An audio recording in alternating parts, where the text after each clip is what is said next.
Hi teachers! In this quick tutorial, I want to show you how you can take a PDF board game and turn it into an interactive board game for you to play in your online classes. My main goal with this is help you figure out how you can take materials from your teacher's guide or a PDF that you found on the internet and use it in your online classes in an interactive way. Everything that I'm going to show you is very simple. You can do it yourself, so you will not need to get anyone to do it, and it's 100% free. So let's take a look at how to create board games and play them online. So this will consist of a quick guide on how you can create the game from a PDF, how you can add pins to represent your students, how you can add dice and a coin to flip if you want to have that, and also how your students can roll the dice themselves and how your students themselves can move the pins around the board. If you want to play a game in class, one of the things that you will need is a conference call app that allows screen sharing. The most important thing is that you have the eBoard app and you build your game in it and then you share it with your students. I want to do this in a bit of a practical way. So instead of just me talking and talking, I thought of actually taking a real board game for you guys to see. So we'll be working on that, and everything that I mentioned in this video will be available in a link. So if you look at the description of this video, you will have a few links on the things that you can download. Sorry, not can, on the things that you have to download.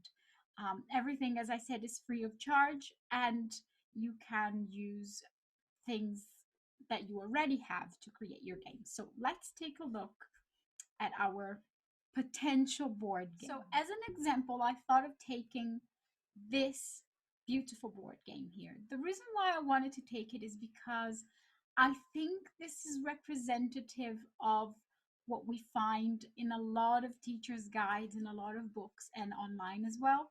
And it's one of those games where you would have pins for your students here, and you would flip a coin, I guess, and every time a student had their turn, they would move around the board. I'm going to show you two different ways to do it. The reason why I'll show you two different ways to do it is because the first software I'm going to show you is what most teachers use, but I want to give you a better alternative as well. So let's take a look. Okay, so the first thing you want to do with your board game is convert your PDF into JPEG. And by that, I mean you need to transform the PDF into a picture. So what you're looking at here isn't a PDF, it's a picture of the PDF. You can do that by taking a screenshot. I'm on a Mac. If you want to take a screenshot, you press Command Shift 3. And the reason why we want to have a picture instead of a PDF is because we are going to import it into an eBoard solution, and these work much better with pictures than PDFs in terms of the layout. So have the PDF of your game converted into a JPEG. So now that you have converted your PDF into a picture, what you want to do is have an eBoard solution. And unfortunately, there's no other way that I know of to convert something that's just a picture or PDF into something more interactive without the eBoard solution. The first one that we're going to be using today is called ActivInspire. And I'm leaving a link in the description of the video for you to download it. So I literally just pressed Command C or Control C and then Command V or Control C if you're on a Windows computer. and then it's been imported into ActivInspire. So what's really nice about it is now I can make a lot of changes to it. I can make it smaller, or I can stretch it, or I can move it around. Um, Personally, I like to keep it kind of like in the middle here. Good. So then we have the game here. And what I thought with this game specifically is I think if students see the questions before it's their turn to answer, they will think about the answers and then it will be a bit less spontaneous. So I thought I would like to cover the squares that have the questions just so that the fact that they're moving will be a mystery to them. Have this little square with the circle in the middle. That's for you to add shapes to your presentation. So I thought, okay, I'm going to add shapes, and you can click on top here and select different colors. So you can pretty much cover all of them. If I were to play this game in class, I would cover all of them just randomly, just because I'd like students to not have the faintest idea um, of what they should expect from this game. So that's the first thing I would do. The second thing you can do, and that's quite simple, is for the pins, you can add pictures of your students. And one of the things you can do is have them send you a picture.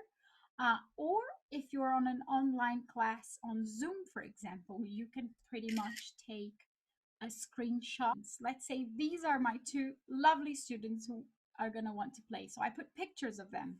And then as they play, I want them to be able to move around the game.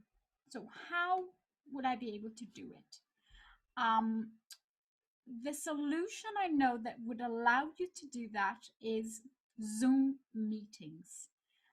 The reason why I'm saying Zoom meetings is the best solution is because it allows you to give remote control of your screen to your student. So that means if you're playing a game like that, all you have to do is share your screen during the class. And once you share the screen, you give remote control to your student. You can tell your student to click on view options and then remote control. They will send you a request, and once you authorize it, they can move stuff around. Um, and I also thought, okay, but what about the dice? How do I go about the dice?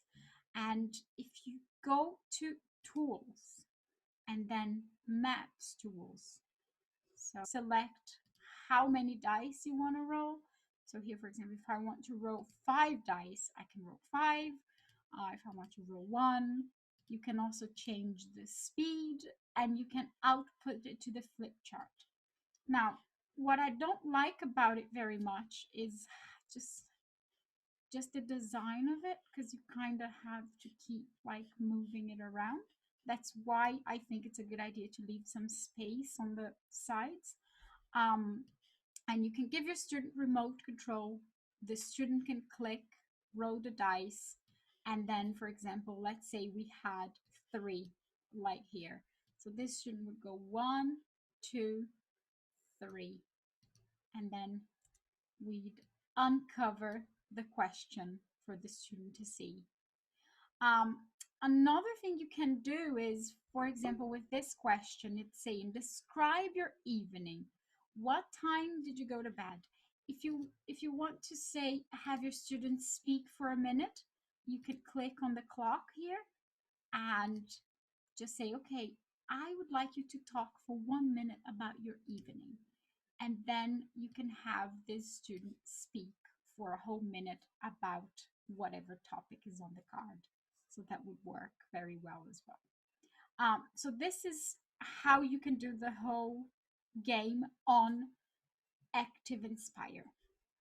Now, I know a lot of teachers use ActivInspire, but I don't find it very intuitive.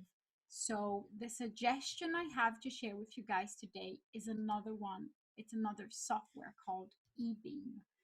What I like about eBeam is that it's simpler. It's got the main features you will need as a teacher, and it's just so much more intuitive. So here I did the exact same thing using the eBeam. I imported the picture um, into the software. I'm also leaving some space on the side here just in case I need to do something or I want to take notes. And also because I'm going to want to put some things in here. So with the eBeam, you click on Gallery.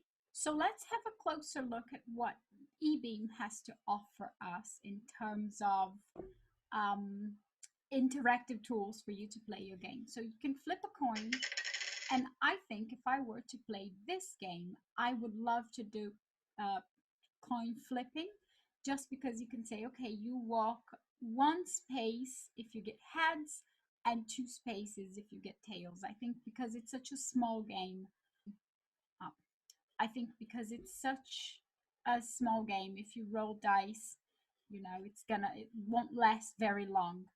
So it's very nice. You can also roll the dice. I love the sound that it makes. Let me share the sound for you guys to hear.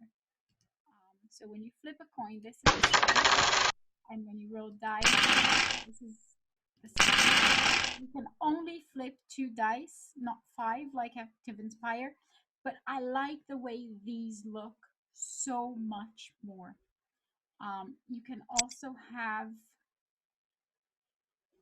time. This is really, really nice if you've got um, TOEFL students. So you can count down or up, which is really nice. And then here you can also select a range. So you could go like from 1 to 3, for example. And then once students click, it will choose a random number between 1 and 3. So that means you can limit the number of spaces that students can walk in one go. And then again, if I were to play this specific game with my students, I would want to cover the squares just because I wouldn't want them to prepare an answer in their heads before. I think it would be more spontaneous. I played this game with one of my students. He's 10 years old. And I took a screenshot of the video. I told him smile and took a screenshot and then just cropped us from the screenshot. And he was this person and I was this one here. And I used dice with him because we were coming towards the end of the class. It worked really well and I really liked it.